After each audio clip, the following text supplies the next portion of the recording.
अस्सलामुअलैकुम दोस्तों, मैं हूं असलम आलम और आप देख रहे हैं गल्फ़ एक्सपर्ट।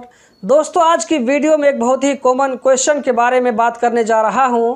आप लोगों में से इसके बारे में बहुत ज़्यादा पूछा जाता है। इससे पहले मैं इसका जवाब दे चुका हूं, लेकिन यह है कि इससे पहले इसके ऊपर मैं कोई सेपरेट वीडियो नहीं बनाया हूँ, इसीलिए मुझे लगता है कि इन्फॉर्मेशन अभी तक आप लोगों के पास में नहीं पहुँची है। तो आज की सेपरेट वीडियो से उम्मीद करता हूँ कि आप सारे लोगों तक ये इन्फॉर्मेशन पहुँच सकती है। अगर इन्फॉर्मेशन पसंद आए तो वीडियो को लाइक करके आगे भी ज़रूर शेयर करें। वो सवाल ये है कि आप में से जो लोग सऊदी अरब में, कुवैत में, दुबई में भाग करके काम कर रहे हैं या ये कि वहाँ पर इलीगल होकर के काम कर रहे हैं, तो क्या ऐसे लोगों का कतर में वीज़ा इशू होगा या नहीं होगा। इसी तरह मान लीजिए कतर में कोई आदमी भाग करके काम कर रहा है, या ये कि उसका इकामा एक्सपायर हो गया है, या ये कि उसने कभी अपना इकामा बनवाया ही नहीं, तो ऐसे लोगों का गल्फ़ की दूसरी कंट्रीज़ में वीज़ा इशू होगा या नहीं होगा। ऐसे लोग वहाँ जा कर के काम कर सकते हैं या नहीं कर सकते हैं। तो दोस्तों, इसका जवाब यह है कि ऐसे लोगों का कतर में वीज़ा इशू होगा, कोई दिक्कत की बात नहीं है, और ये लोग कतर में आकर के काम भी कर सकते हैं। लेकिन एक बात ज़रूर याद रखिएगा, आगे जो मैं आप लोगों को बताने वाला हूँ, इस सूरत में हो सकता है कि अगर आपका वीज़ा निकल जाए तो आपको कतर एयरपोर्ट से वापस भी भेजा जा सकता है। मान लीजिए आप सऊदी गए, दुबई या कुवैत गए वहाँ पर काम करने के लिए, लेकिन किसी वजह से वहाँ जाकर के आप इलीगल हो जाते हैं, जैसे कि आपका इकामा एक्सपायर हो गया, या ये कि आपने इकामा बनवाया ही नहीं, या ये कि आपकी कंपनी ने आपके खिलाफ़ बलाग हुरूफ लगा दिया, तो ये सारी सूरत है इलीगल होने का। उसके बाद आप लोगों को पुलिस पकड़ करके घर भेज देती है, या ये कि 2-4 साल गुजरने के बाद में आप खुद पुलिस में जाकर के सरेंडर हो जाते हैं,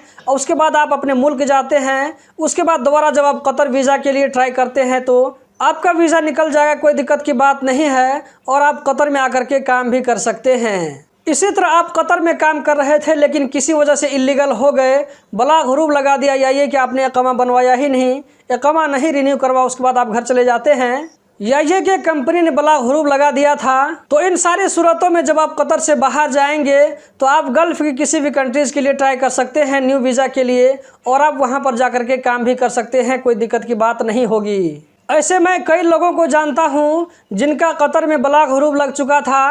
कतर से आने के बाद किसी ने दुबई का रुख किया, तो किसी ने सऊदी जाकर काम किया, और अभी तक वो लोग काम कर रहे हैं। गल्फ़ की किसी एक कंट्री में ब्लॉक होने से सारी कंट्री में ब्लॉक नहीं होता है, बल्कि जिस कंट्री में आप ब्लॉक हुए हैं उसके अलावा दूसरी कंट्री में आप जा सकते हैं, कोई दिक्कत की बात नहीं।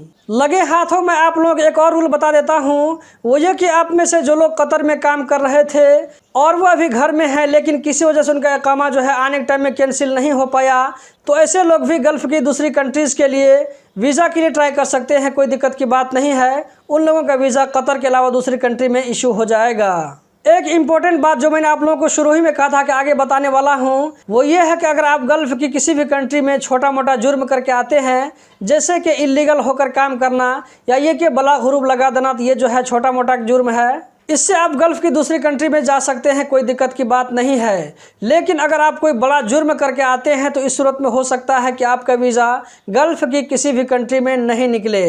बड़े जुर्म की लिस्ट में जैसे आपने जो है कंपनी को धोखा दिया, कफिल के साथ में अपने धोखा करके कंपनी का या कफिल का पैसा लेकर के भाग जाते हैं, नशा आवर सामान को ले जाने में पकड़ा जाना, चोरी और डकैती, अगर इस तरह के जुर्म में आप पकड़े जाते हैं तो ये बड़ा जुर्म है। इससे गल्फ़ की सारी कंट्री ब्लॉक हो सकती है। 1-2 महीना पहले किसी सिस्टर ने मेरी वीडियो के नीचे में कमेंट में बताया था कि वो दुबई से डिपोर्ट कर दी गई थी, तो उसका वीज़ा कतर के लिए निकला।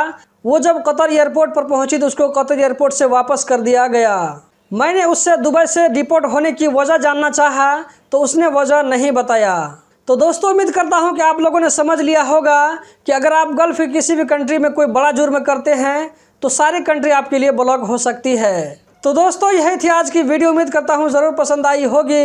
इस वीडियो को लाइक करके आगे भी शेयर करें। इस वीडियो को देखने का बहुत बहुत शुक्रिया।